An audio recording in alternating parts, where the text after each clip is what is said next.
ومن يحاجر في سبيل الله يجد في الأرض مراغما كثيرا وسعة ومن يخرج من بيته محاجرا إلى الله ورسوله ثم يدركه الموت. Turunlah Quran surah keempat, ayat yang ke-100 dalam Al-Quran. Paling kiri sebelah bawah di mushafnya. Wa may yuhajir fi sabilillahi. Siapa yang mau berhijrah, berubah jadi lebih baik, datang ke majelis ilmu, dia mau belajar, memperbaiki diri, ingin lebih dekat dengan Allah. Pejabat belajar supaya menunaikan jabatannya dengan baik. Dari militer belajar, polisi belajar, dari semua kalangan belajar supaya lebih dekat dengan Allah. Saat dia mulai berangkat itu, kata Allah, perhatikan. Wa may yuhajir fi sabilillah yajid fil ardi muraghaman katsiran wasa'a. Kalau dia belajar masih hidup, mempraktekkan pelajarannya, maka akan diganti oleh Allah. Pertama, akan dirubah keadaan hatinya menjadi lebih tenang. Dikala orang sudah dekat dengan masjid, orang dekat dengan majlis ilmu, yang Allah berikan pertama kali bukan dunia, tapi ketenangan dalam jiwanya. Silahkan Bapak Ibu cek, tidak ada tempat paling tenang di muka bumi kecuali masjid. Jadi Anda baru masuk masjid saja, suasana sudah enak. Tenang, nyaman, sholat 2 rakaat, sandar bawa kipas angin, saking tenangnya, plak, ngantuk tidur. Itu sudah kata Quran tenang. Buka Quran surah kedua Al-Baqarah, ayat 125, paling kanan pertengahan di mushaf. Wa idh ja'alnal baita mathabatan linnasi wa amna. Kata Allah, ingat ya, kami telah tetapkan al-bait dan masjid-masjid menjadi tempat pusat bagi ibadah manusia dan tempat yang menenteramkan di muka bumi. Jadi kalau Anda ingin cari ketenangan, datang ke masjid. Datang ke masjid, datang ke masjid. Kami pernah punya jadwal sampai sekarang, itu setahun sekali kami datang ke Jepang. Alhamdulillah kita bangun masjid di Tokyo bersama teman-teman di sana. Tiba-tiba kedatangan seorang ustadz lokal. Dia cerita, Ustadz, kami ini di wilayah Gunma. Di Jepang itu, setiap 1 tahun, rata-rata tingkat bunuh dirinya, saking stresnya, tingkat bunuh dirinya 30.000 orang dalam setahun. Berarti sehari rata-rata hampir 100 orang. Bunuh diri, bunuh diri, bunuh diri.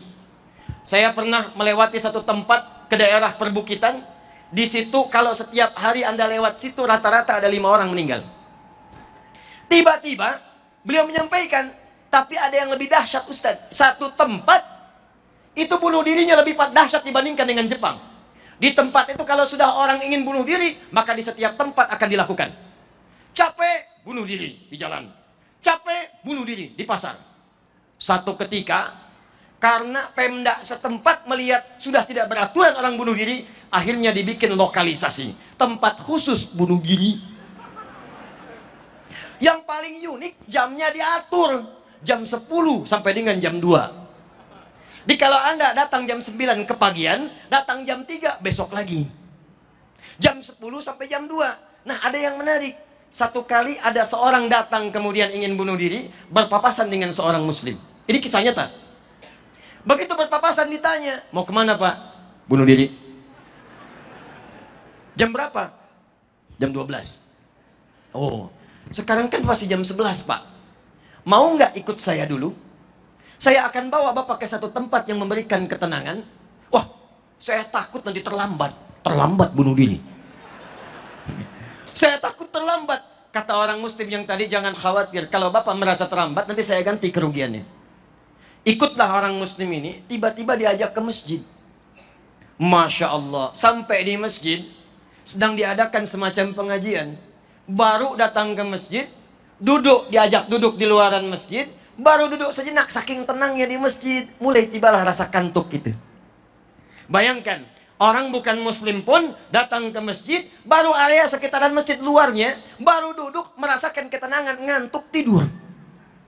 Ternyata bukan orang Islam saja yang dekat masjid langsung tidur.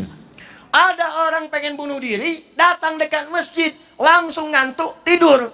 Begitu tertidur diamati oleh orang Islam ini, kok pulas sekali tidurnya. Mau dibangunkan gak enak.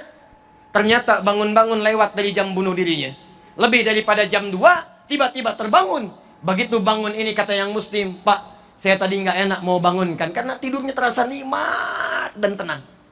Sekarang Bapak sudah lewat jam 2, saya berjanji akan mengganti tadi. Karena kalau Anda lewat tadi jam bunuh diri, saya akan katakan saya ganti. Kata orang tadi, saya tidak jadi bunuh diri. Kok bisa? Saya ini pengen bunuh diri, karena sudah 3 hari saya nggak tenang, nggak bisa tidur. Ini saya aneh nih, kok bisa di tempat ini, baru duduk sudah ngantuk. Duduk, tenang, ngantuk, nyaman, tidur. Ini tempat apa namanya? Begitu dijelaskan tentang masjid, tentang keutamaannya, dia katakan bagaimana caranya masuk Islam. Maka pada saat itu dia mengucapkan kalimat syahadat, asyhadu an la ilaha illallah wa asyhadu anna Muhammadar Rasulullah. Ada ketenangan dalam jiwanya.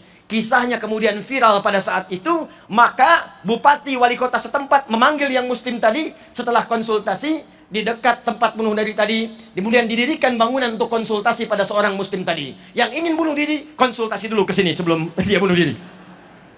Itu kisah nyata. Jadi saya ingin katakan pada Anda, orang yang sering datang ke majelis ilmu, orang yang sering belajar, orang yang mau berhijrah, kata Al-Quran, yang pertama Allah berikan pada dirinya ketenangan dalam jiwanya. Jadi kalau hati sudah tenang itu enak. Mau bekerja, hati tenang, nyaman. Di rumah tangga, hati tenang, nyaman. Yang sering menjadikan masalah itu karena hati tidak tenang. Karena sumber hidupnya tidak pernah tenang, akhirnya keluarlah kemudian kegelisahan dalam lisannya. Kegelisahan dalam pandangannya. Kegelisahan sampai ke ujung kakinya. Yang paling hebat kata Allah, wa may yakhruj min baitihi muhajiran ilallahi wa rasulihi thumma yudrikul maut faqad waqa'a ajruhu 'ala Allah. Kalau ada orang pengen berhijrah, datang ke majelis ilmu, datang dia belajar, tapi ternyata di pertengahan jalan sebelum sampai maut datang menjemputnya. Perhatikan, rahmat Allah diturunkan pada seorang penuntut ilmu. Belum nyampe masjid, di jalan tiba-tiba meninggal. Faqad waqa'a ajruhu 'ala Allah. Pahalanya diterima, diampuni dosanya, diturunkan rahmat Allah. Dengan rahmat Allah itu dicatatkan pahala surganya. Rabbin fa'ana bima alamtana Rabbi alimna alladhi yanfa'una nabi ta'allumi wa tawassalna bi ta'limi antarzuqanal wasi'a wa antarzuqanal amana.